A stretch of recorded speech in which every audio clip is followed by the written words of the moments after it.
And one. Welcome, everyone. This is Eric Glazer. I'm here today with Dr. Lisa Fitzpatrick. She is a remarkable person who has dedicated her life to improving health literacy and thus diffusing the distrust around healthcare in our underserved community. So today we're going to talk about how payers and providers can drive better health literacy in these underserved communities. If you have not heard of Dr. Lisa Fitzpatrick, she is a CDC-trained medical epidemiologist and board-certified infectious disease physician with both domestic and global experience in public health. Her career has spanned research, clinical medicine, global health, and community health education, and now, of course, patient advocacy. She served as the medical director for Washington, D.C.'s Medicaid program. She is also a clinical professor and guest and professional lecturer at George Washington University School of Medicine and the Milken Institute School of Public Health. She's also a member of the Aspen Institute Global Leadership Network, where she was selected as the 2017 Aspen Institute Health Innovator Fellow. So received her master's in public health from the University of California-Berkeley School of Public Health and her master's in public administration from Harvard Kennedy School of Government. So welcome to the show, Lisa. Super excited we're finally able to do this. Yeah, thanks. It's so great to be here, Eric. Thanks for having me. My pleasure. And let's jump right into it. About a year or so ago, at the height of the pandemic, you go out into the streets, into your neighborhood to hear about what people were saying about COVID and the pandemic, and to talk to them about the vaccine and promote getting care via telehealth. And I thought it was really interesting because it didn't seem like there was any kind of commercial motivation. Why did you do this? Why did you just simply hit the streets and start randomly talking to strangers? Well, Eric, it's so interesting that you would ask if there's a commercial motivation. There isn't, or at least there wasn't for that period of time. You know, I started a company, Grapevine Health, to do this work and get paid for it because I realized there's a gap. There's a communication gap, a health information gap between the health system and the community. But at that time, I was purely going out in the community to listen, to hear what was being said on the street corner. And that's not a new thing for me. People know me as Dr. Lisa on the street, and you can see some of our YouTube videos. Not just me, but we have other doctors who work with us sometimes, and we go out into the community and have real conversations with people, because a lot of times if you're encountering someone in their environment, they're much more comfortable and they will tell you things they may not normally tell a healthcare provider. So I was curious to hear what people were saying about the pandemic, how they were thinking about COVID testing, the lockdowns. And so, as you mentioned, that was over a year ago. So this was early in the pandemic, before we even had vaccines. But I've been out in the community throughout the pandemic. What I heard early on, which was different than what I was hearing on television. That's another reason I go in the community, because I think sometimes we tend to be in an echo chamber. And I really wanted to hear directly from people. And so I heard things like, well, I don't think COVID is real. How is it the government has fooled us all into staying in our houses? What are they trying to do? So a lot of conspiracy theories, and the distrust was really prevalent in the conversations. I heard a lot of confusion about COVID, what the symptoms were. And I think just what struck me the most is how people felt very disconnected from the healthcare system. But I've known that most of my career, but it was really evident in the community, because when I was listening to the television and to my colleagues, there was one story playing out. But going into the community, it seemed like a different world. Some didn't seem to be as concerned about COVID, and some acted as if it didn't exist at all. I can't hear you. Oops, sorry about that, was on mute. So what did you believe was your impact on those individuals, let's say, who assumed that the pandemic was a conspiracy?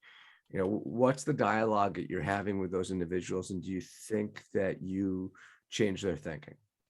Well, this dialogue has been going on pre-pandemic. It's been going on throughout the pandemic and will continue once we're out of this pandemic, because there will always be conspiracy theories. So I would say a lot of people want to be heard. They want someone to listen to them and take their concerns seriously. And so I think those folks, a lot of them did move on their position because they were receiving new information or information they felt from a credible messenger, which is me. I'm often seen as a credible messenger in my community. And taking the time to listen to people's questions and answer in a relatable, understandable way does change minds. However, we can't change everybody's mind. We're seeing that right now with the vaccine mandates rolling out and all the pushback, and throughout the pandemic, trying to shift people from one position to the next. We won't reach everybody. But I would say the majority of people I spoke to were moved in some way because they either understood something they didn't understand before, or we were able to connect them to a resource like a social worker or their health plan. I have a couple of concrete examples about that. That same day you're asking me about, I encountered a man on the street who had been recently released from prison, and he asked me how he could get health insurance. And it was appalling to me that here we have someone who's released back into the community without the resources he needs. I'm assuming they gave him a packet of information and sent him on his way. But we were able to get him connected to the services he needed so that he could sign up for Medicaid. I also, that same day, met a woman who told me she was pregnant and she needed to have a prenatal care visit, but she no longer had insurance. And I said, well, what happened to your insurance? She said, I lost my Medicaid card. So this was just an example of how people, again, are disconnected, not understanding how this all works. This is very complex, even for those of us who work in it sometimes. The payment, what gets paid for, how insurance works, how you talk to your healthcare provider.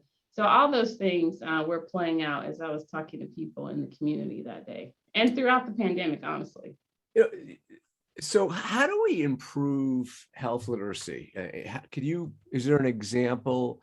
I guess you provided us one where you're actually going into the street. I mean, obviously there is limited scale there.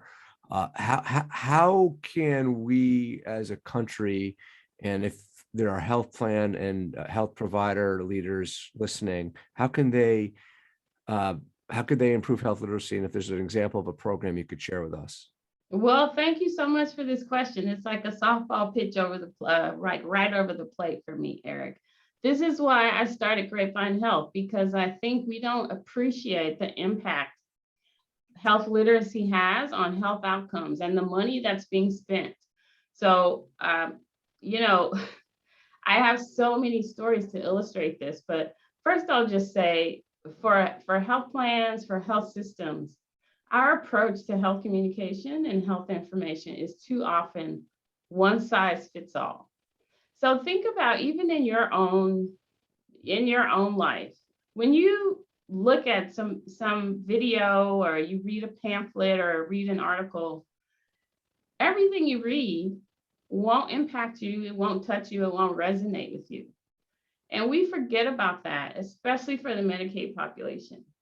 We don't pay enough attention to what their emotional triggers are, what their motivating factors are, and take that information and fold it into the health communication. So that's what we're working on at Grapevine Health. Could you provide an example when you say that of folding in their information? Could you provide a tangible illustration for us? Yeah, so the best illustration I have is an example of a Dr. Lisa on the Street video. We created tailored videos for Providence St. Joe Health System. They were concerned that many of their patients were not using their chatbot. So they engaged in a partnership with us to create videos that incorporated the communities they were concerned about. So we created video content in Spanish and in English in the Black community and in the Hispanic community or the Latinx community. And we talked about the issues of concern. So we took information from Providence St. Joe, what questions they were getting, and then we took that into the street and we asked people those questions. And the only reason we do that is because, number one, people can see themselves in the content, which makes it relatable.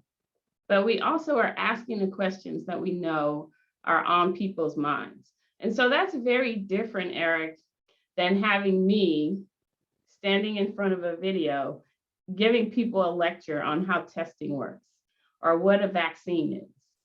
So they embedded these videos into the chatbot, and we're still waiting for data to tell us if they move the needle, but their early data showed that the engagement with their chatbot increased from 2% to 8 or 9%. And so I think we need more information, but it's a signal to me that this could potentially be a great way to interact with people and help expose them to information that's relatable to them. So let's dissect that just to create a blueprint for everyone listening. It sounds like getting to create that trust, you need an individual like on location to create content, and that individual has to have credibility professionally, but also have credibility from a ethnicity point of view. We call it street cred. Street cred, okay. Yeah. And so, yeah, doing it through video or taking that sort of roadmap or recipe in other modalities as well, potentially, is the key to making this all work. Yeah, and I think what people say, well, there are videos all over the internet. Like, why would this work? Why would this matter? But we've actually shown these videos to hundreds of Medicaid patients to get their feedback. They like the videos. They've even made recommendations for what they would like to see in the videos. I think the other thing people like about this style of communication is that it includes real people who have real challenges or questions they've been nervous to ask their healthcare provider or feel a little ashamed because they think they should know the answer. And then when they see someone else who has the same question, then that provides a little bit of comfort because you're not alone. Sure. So the whole concept behind what we're trying to do, besides making health information relatable and trustworthy, is we're trying to make sure people understand how to take care of themselves. But there has to be a hook. How do we get their attention? And I think this is the biggest challenge for insurance companies, particularly Medicaid insurance companies. I would say engagement, figuring out, how do you get that engagement and keep the engagement with the member or the beneficiary long term. And so I believe because of the conversations I have on the street and all of the questions people ask in our virtual Q&As, people are hungry for credible, relatable health information. So I think the plans and health systems who are trying to improve health literacy or figure out strategies or develop strategies to improve engagement from patients, it has to be something that's relatable that gets their attention. So let's talk about that. How can a Medicaid plan, let's say outside of the example you've already provided, how can they do a better job building human relationships with those that are looking for the support, need the support, and who need a guide through the healthcare system? And what are your thoughts on what Medicaid plans should be doing differently or emphasizing more? And maybe if you have an example for that. I think if you ask most Medicaid plans, they would if you ask them how they're engaging members or what they're doing to capture the attention of members, they'll have an approach, they'll have a strategy, and it will usually include a member advisory council. So you have, a few members who you talk to periodically. They give you feedback, you talk to them about, the news of the day for your organization. Also teams of street teams, even people who go out into the community for these health fairs or pop-ups to give out information. But I think health plans don't always want to accept that people may not want to hear from them. So there needs to be an intercessor or someone to help mediate that relationship, a bridge, so to speak, between the health plan and the community. The other thing is, I think health plans often feel they're listening. They have different ways to gather information from patients, but usually it has to do with something they get in the mail, an email blast they send out. And I know this is very important when it comes time to do the customer feedback surveys. So they may send this information out and get so little back. I think what's missing is that human connection. And I know it's hard to do that at scale, but if the health plans are not out consistently and talking to enough people, they have to extend beyond the small groups, the community advisory groups, extend beyond those groups. Go into the hospitals. When a patient is admitted to the hospital or sitting in an emergency room for 5 hours, that is a moment in time where you have a captive audience with that patient. So I just think we need to be more creative, be willing to get out of the buildings, get into the community, and find people when you have those opportunities, like the hospitalization. I think at this point in time, Eric, if any health plan has a member or a beneficiary in the hospital, someone from that plan should be going physically to talk to that person, because they can establish the connection from the beginning. That's when the health information delivery can begin. You can also learn a lot about that person. How do they want to receive information? How do they communicate? What are their biggest concerns, their biggest fears? These are the questions the plans can be asking when they interact with people, when they're a captive audience. So I have lots of thoughts about this, but I don't want to keep rambling on and on about it. So to do that, basically, would a health plan have to have sort of an ADT check kind of thing, and then when they see something pop up, they send a community health worker on site? Like, how would you envision that working? How would you? Absolutely. And there are several states that have these type of ADT alerts. In the DMV and the DC area, we have what's called CRISP alerts. And so these were enabled through a company called Audacious Inquiry, run by Christopher Brandt. And this is exactly the purpose for that alert, so that there is a mechanism to inform the plan. However, a few years ago, I did some consulting for a community-based organization, and they were receiving these alerts. And there were two problems. The first one is they didn't quite get it in real time. So that may have improved since then, but I think when the person hits the emergency room, when they register, someone needs to be pinged immediately. And so I think maybe they have improved that since I worked with them.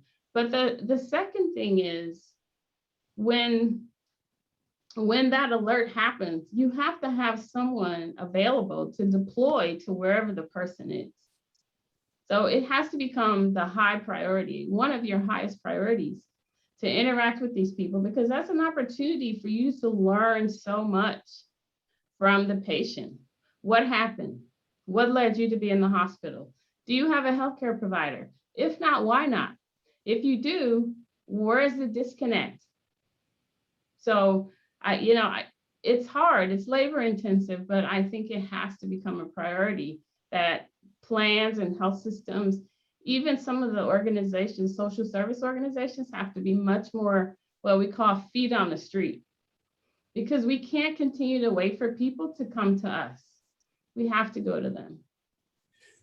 Go ahead. I'll also say it also helps build trust, Eric, because, and I have a story for this. I know you like to hear the stories. I was out in the community with my team during the pandemic, and the other reason we go in the community is because we think it helps people trust us. So we're out in the community and I see a woman walking by our table, but she never stops to engage. And then she disappears. And the next time I see her, she's walking across the street toward me and she has 2 bananas in either hand. One she's eating and the other one she walks over and gives it to me. And she says, I bought this for you. And I was so touched. I said, well, thank you so much. And I put it in my pocket. And she said, I want to see you eat it. And I said, well, I'm busy right now, but I'll eat the banana later. And she says, I want to watch you eat it. Before I tell you the rest of the story, would you have eaten the banana, Eric? I think so. Not very good with peer pressure. Yeah, I get lots of responses to this. You didn't eat it, did you? Or, well, I wouldn't eat that banana. Or, yeah, I would eat it. So it's interesting. So I said to her, tell me why it's so important to you that I eat this banana right now and I'll take a bite. And she said, I want to see if you trust us. So that story, like, I'll never, ever forget that story. Great story. Because we think about, people trusting us and we're trusted messengers, but we don't think about how they view trust. Yeah. This is also the same woman who came back to me a few minutes later and said, well, I'll be looking for you. Are you coming back? Because this is also, this is chronic behavior. I think in health systems, community-based organizations, everybody's busy, but we forget to prioritize the people that matter. And so she wants to know, is this a fly in, fly out situation? Or can I really rely on you? Are you going to come back? Are you going to be here? So I would say that is another lesson for health systems and health plans. Don't just show up every few months or, twice a year with your health fair and all your swag. Like, swag is nice for the moment, but where are you consistently? Yeah, really good point. Yeah, I also think you're the first person this year to come on the show and ask me a question. So congratulations. But that's my superpower is listening. So I have to ask you questions, Eric. Let's make you CEO of a Medicaid plan for a few minutes here. How should we be rethinking our overall strategy? How would you? Because you've put a lot of things into place here so far in this conversation. So let's sum it up a bit. How should CEOs be rethinking their Medicaid strategy? Yeah, well, first I have to acknowledge that there are constraints placed on all these payers by CMS.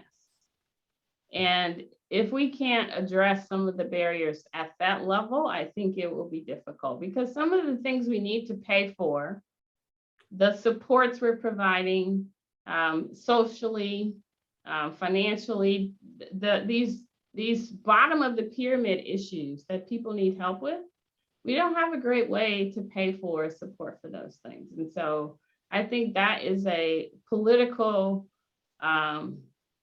policy and bureaucratic issue that needs to be addressed. But I would say from that aside, I think plans can definitely do a better job, number one, measuring the impact of all the money they're spending and what they're doing.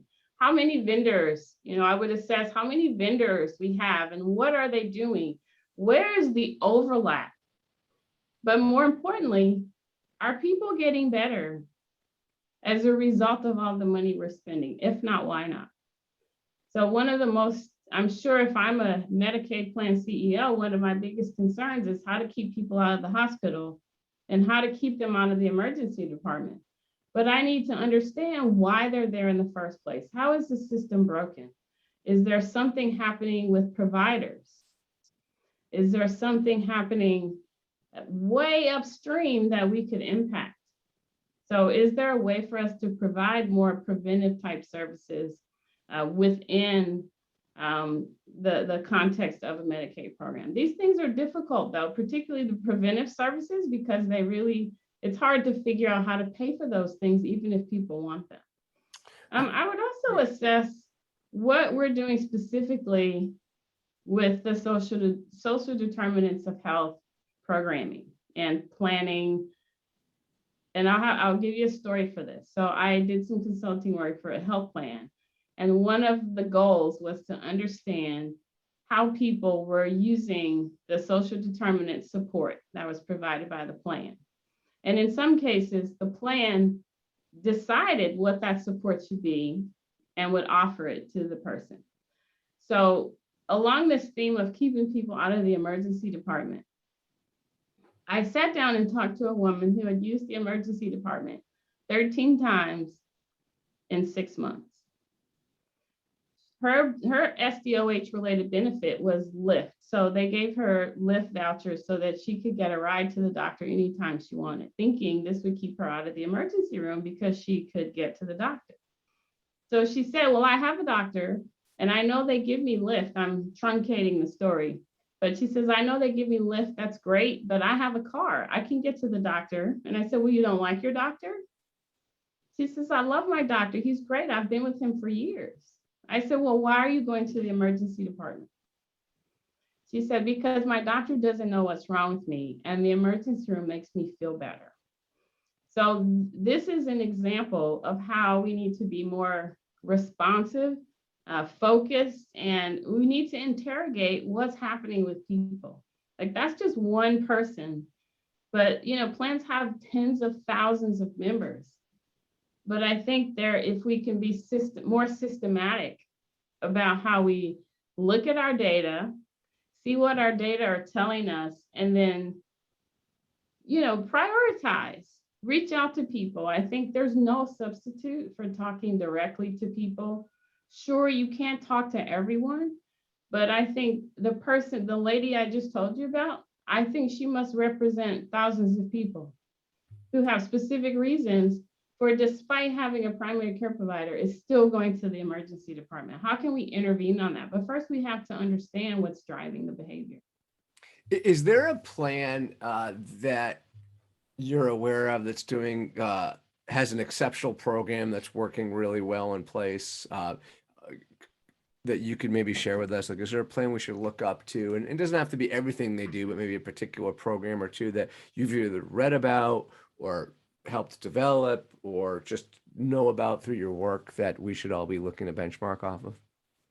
Well, listen, I don't know all the plans, certainly. And I also think plans are very good at saying all the things they're doing, but at the same time are still hemorrhaging money because people are in the emergency room and in the hospital. So there's some disconnect between what they're doing and what's really needed to move the needle on cost and on outcomes.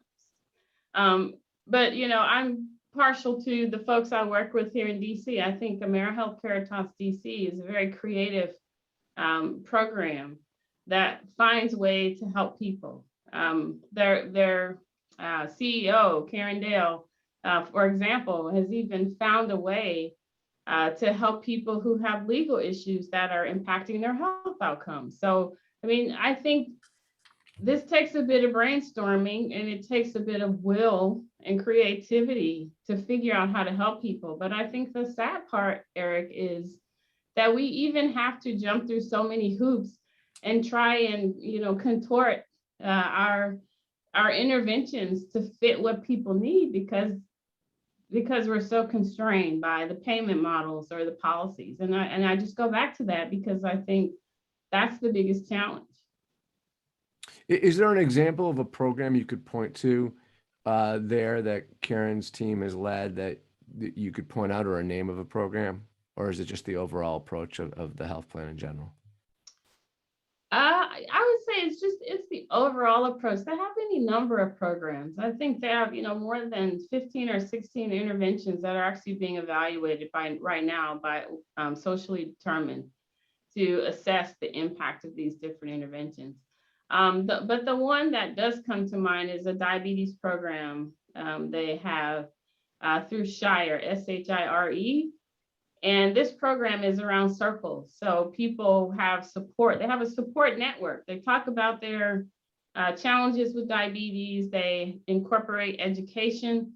But again, this is a finite number of people you can reach. So I think the question is, if you can assess what's working across your suite of interventions, and then figure out how you can expand that to reach more people. I think that's kind of the holy grail on this. Let's shift over to back to social determinants. We have some of our listeners who have submitted questions to me ahead of time, and I wanted to try to bring some of those into our conversation because they're good questions. So Matt White, who's a senior manager out at Blue Shield of California, has asked, how should health plans best partner with providers to collaborate on their membership's STOH strategy and execution? And I'll ask a follow-up to that. You know, your story earlier, or advice earlier about on the ADT having a health plan immediately have a representative come see that individual who's been either transferred or admitted or whatever. I wonder if there's a partnership there so that the provider could do that on their behalf. But so I'll let you answer both those questions. Yeah, I think that could work.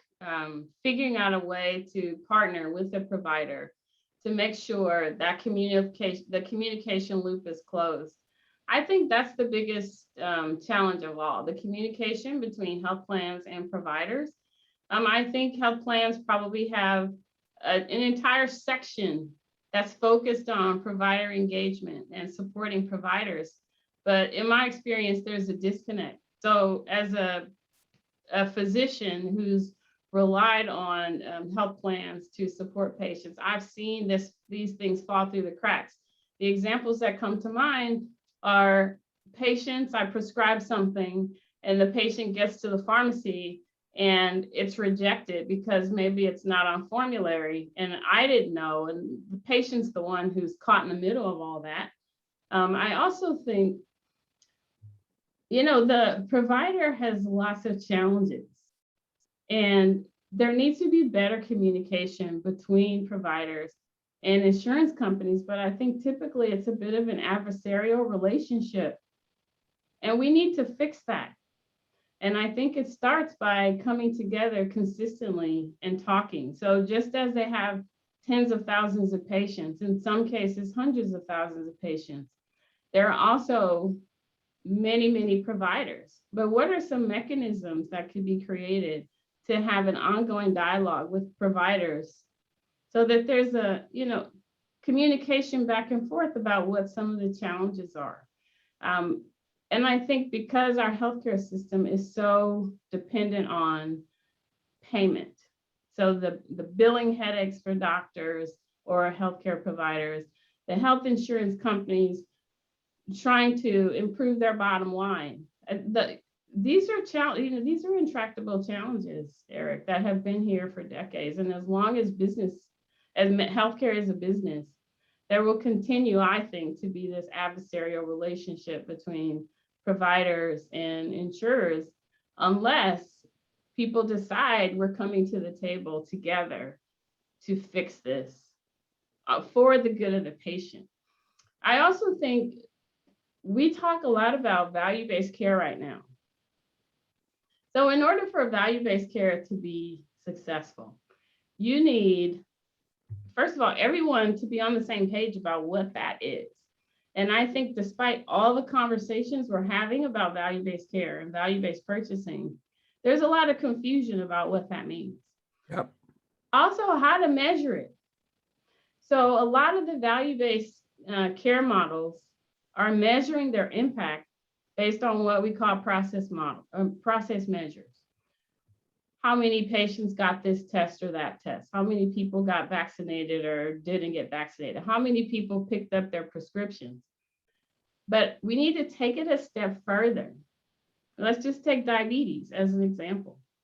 It's fine to say, okay, I've increased my diagnostics, hemoglobin A1C. First, it was 30% in a value-based care model. I've now gotten it up to 75%. Great. But how many people have you disrupted their diabetes? Have you actually improved their diabetes outcomes? That's what I'm trying to say. I'm getting a little tongue-tied here. But I think that this has to be a dance between the insurers and the healthcare systems and providers to decide this is how we're going to measure and agree on what outcome is acceptable. And those are conversations I don't think we're really having. Let's stay on this theme of partnerships, and let's talk about community-based organizations or CBOs. How do health plans, and this is a question from Dr. Pablo Buitron, who's at the Boston Medical Center in Boston University in Boston, and how he asks how to share savings. How do you share savings with CBOs when partnering to address social determinants of health?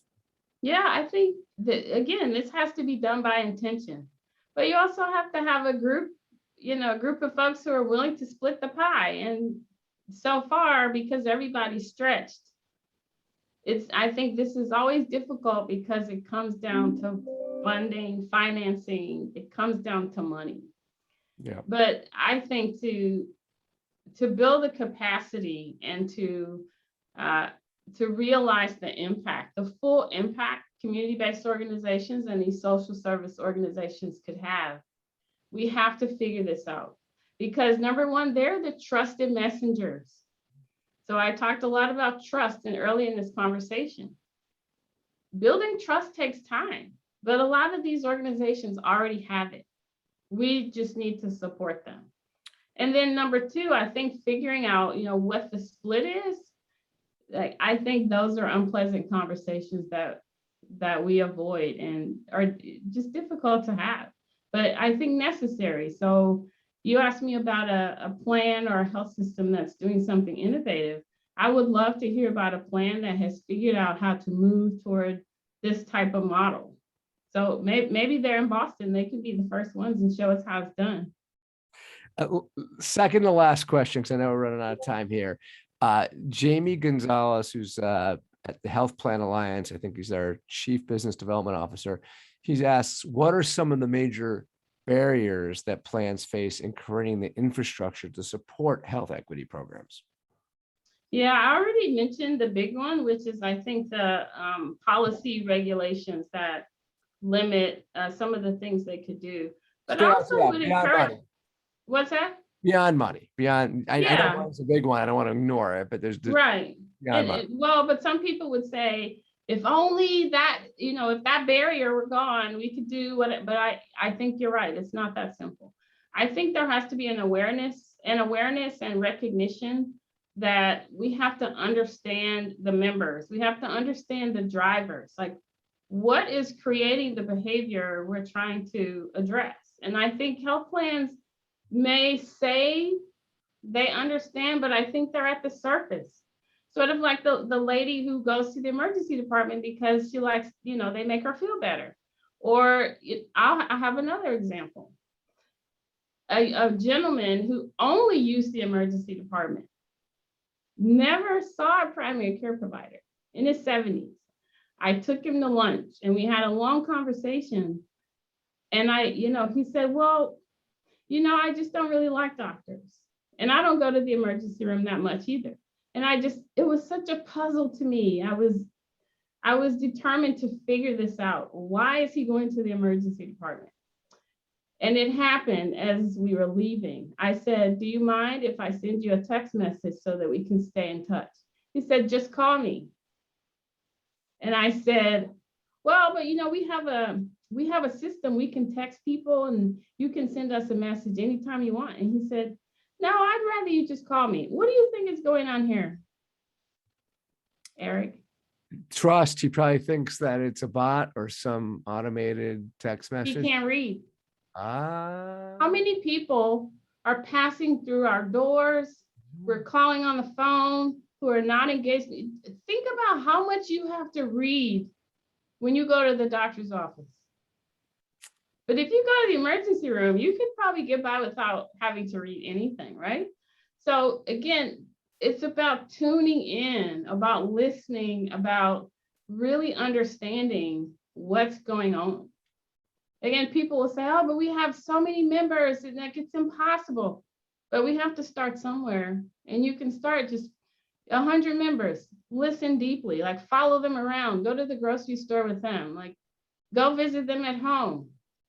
I did a home visit with a woman over the summer and got so much information about why she doesn't go to the doctor, because I had to wait 20 minutes for her elevator to arrive. And this is during the pandemic when we're supposed to be socially distancing. The elevator was probably as wide as, or half the width of this room.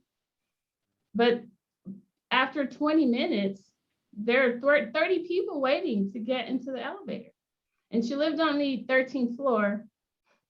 So I had to wait for the elevator. And when I got to her apartment, she said, now you see why it's hard for me to go to the doctor, because even when they send the ride for me, a lot of times by the time the elevator comes, they've left me and I can't go to the doctor.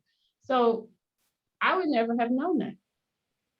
So we've got to be out there. We've got to be listening. We've got to be touching and talking to people, really understanding what's going on. Context is everything. You know, my friend Rashika Fernanda-Pillay said to me when I asked him, what is this problem? Like, why can't we get people to engage? And he said, we have to decrease the social distance between our healthcare system and patients. And that's exactly it. You know, I moved into the neighborhood I'm serving because I wanted to do just that. But that's, you know, everybody, I don't expect people to just pick up their lives and move to where people are, but there are ways to get more proximal, whether it's a health plan or a health system or even, you know, a group of healthcare providers. We're too busy talking and not listening. That's great. Decrease the distance between the health system and decrease the social distance. I love it. All right. This is just super enlightening. Really enjoyed this. You taught me a lot in such a short amount of time. Final question, where can people find you? Where can people kind of get their dose of Dr. Lisa?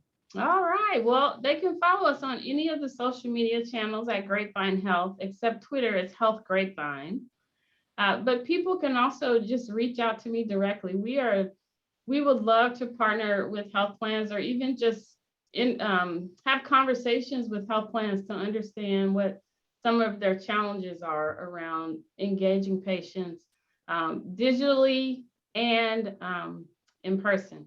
So people can contact us, info@grapevinehealth.com.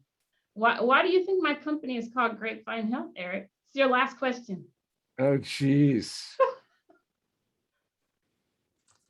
It's going to have something to do with the entanglement and breadth of the vine, but why don't you tell me before I make a fool of myself?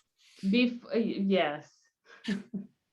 Actually, I think someone asked me if it had something to do with wine, but no, it's because people get trusted health information from people they know, word of mouth. And we had money from Commonwealth Fund a few years ago, and we surveyed people sitting in the emergency department waiting room of a safety net hospital and asked them, where do you get health information you trust?